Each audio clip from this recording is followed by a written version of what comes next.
Hello everybody, welcome back to New Mexico State Men's Basketball News.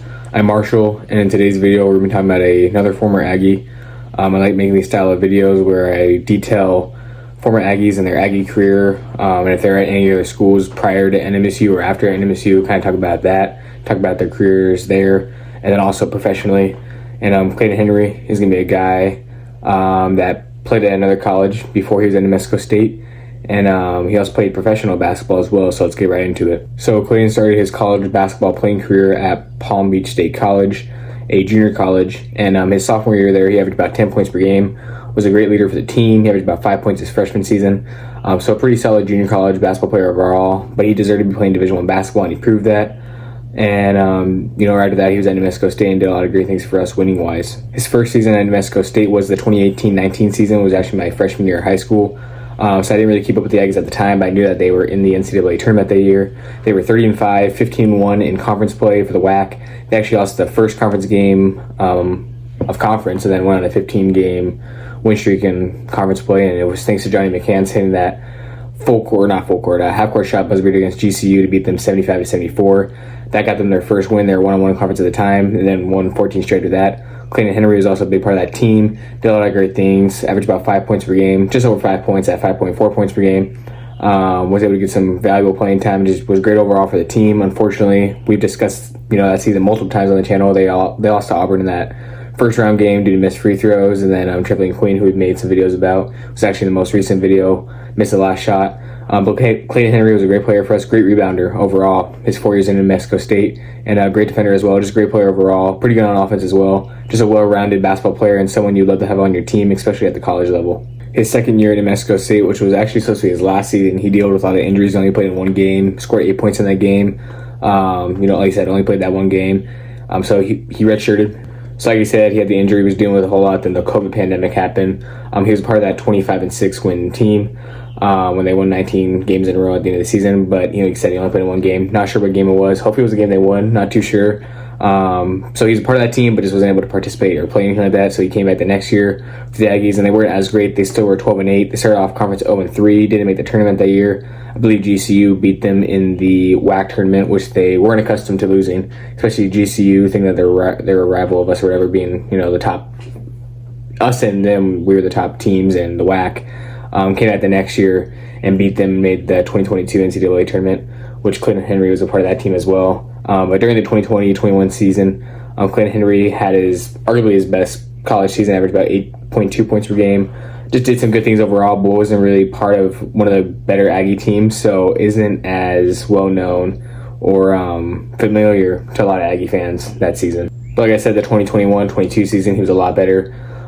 His stats were around the same as his previous college seasons. Did a lot of great things, averaged about 6 points, over 3.5 rebounds, was good on the defensive end, got some good steals, was a big-time rebounder. That's what I would say was his best attribute, was his rebounding, but he did a lot of things really well, and like I said, he's just a player you would want to have on your Division I men's basketball team. He helped the Aggies to a 24-6 regular season record, 27-7 overall, including conference play or conference championship play and all that, conference tournament play, and then the NCAA tournament and all that when they beat UConn. It's actually funny because when I was looking up his stats and all that to make this video and looking up more information on him, some Dan Hurley stuff came up from UConn, so kind of funny how that happened because New Mexico State still the last team to beat UConn in the NCAA tournament. Some people may be wondering where he's at now, or if he chose a professional route after playing at New Mexico State and Palm Beach State. And he's actually playing professional basketball, or at least he was. I'm not sure where he's at specifically right now because I wasn't able to find anything up to date. I was able just to find stuff 2022, 2023 and all that right after he was playing college basketball. He was actually playing in the Canadian Elite Basketball League, which is the same league as Teddy. I'm not sure they put against each other. I want to say they did. I want to say I saw something about it, but also could just be, false memory. I don't know. But he averaged 5 points for the team he was on. He was on the Calgary Surge. I think they changed team names because they were the Nighthawks at first. Calgary is actually where he's from Canada, so he had to play in his home country, you could say. So that was really awesome for him. Hometown, home city, hometown, whatever you want to call it. So really great for him to go back to his home and be able to just put on a show for his fans, family, friends, whoever he has there supporting him. So yeah, overall, he was a solid player for New Mexico State. Part of some really great winning teams. They wouldn't have been able to have been as successful as they were without him. And hopefully he can continue his professional career. I wasn't able to see anything too recent, like I said, just from previous years. but nothing from this year. So hopefully he can rebound in the Canadian Elite Basketball League or any professional league. Not sure what his goals are professionally, but hopefully it's just, him balling out for any team he's on and giving it his all, giving it 100% every time he's on the floor. Hope you guys enjoyed this video. I wanted to make it pretty quickly. I was watching some Summer League basketball earlier. Trying to watch Team USA basketball. They play actually against Canada, so kind of funny how we're talking about Canada early in the video, with Clayton being from there and then playing there and all that, and the Canadian Elite Basketball League. They play against Canada on FS1, so I'm not sure if I have that channel, but hopefully I do. Hopefully I can try to figure it all out and watch that. If not, it's fine.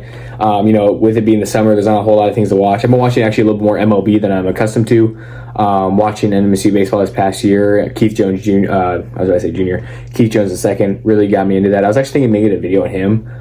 That was before I started making the style content talking about Aggie basketball and all that. So I was thinking about making a video on him previously to that, but obviously it's his basketball channel, so we're not going to be doing that. But shout out to him. He's a great player for the Aggies for baseball wise. There's a lot of great players for NMSU in the past for all sports. Baseball and baseball movies too have been pretty entertaining for me to watch. I've been watching movies like Moneyball, 42, really great movies you guys should go watch. Obviously Sandlot's always a great one.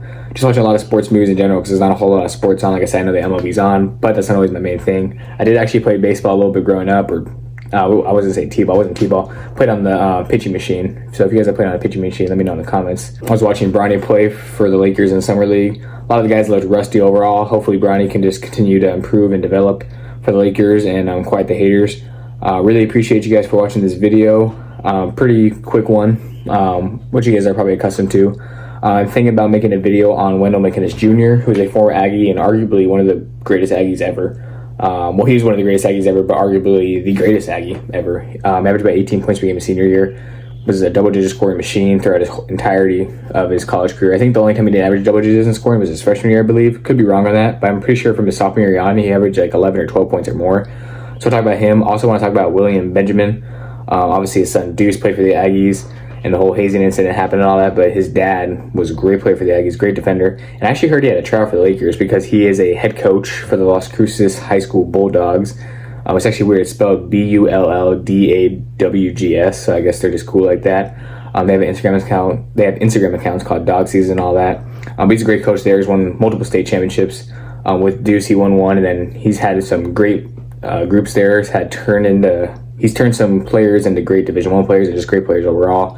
So he's a great coach. He's definitely using that experience from NMSU for coaching and that winning and legendary experience and all that. But I heard from some of his players that I'm friends with, or former players that I'm friends with, that he told them that apparently he had a tryout for the Lakers, but just wasn't going to be able to make it because he wasn't good enough to be in the NBA. But he's a hell of a college basketball player, great defender. He had some good scoring seasons as well. Averaged about 11 points.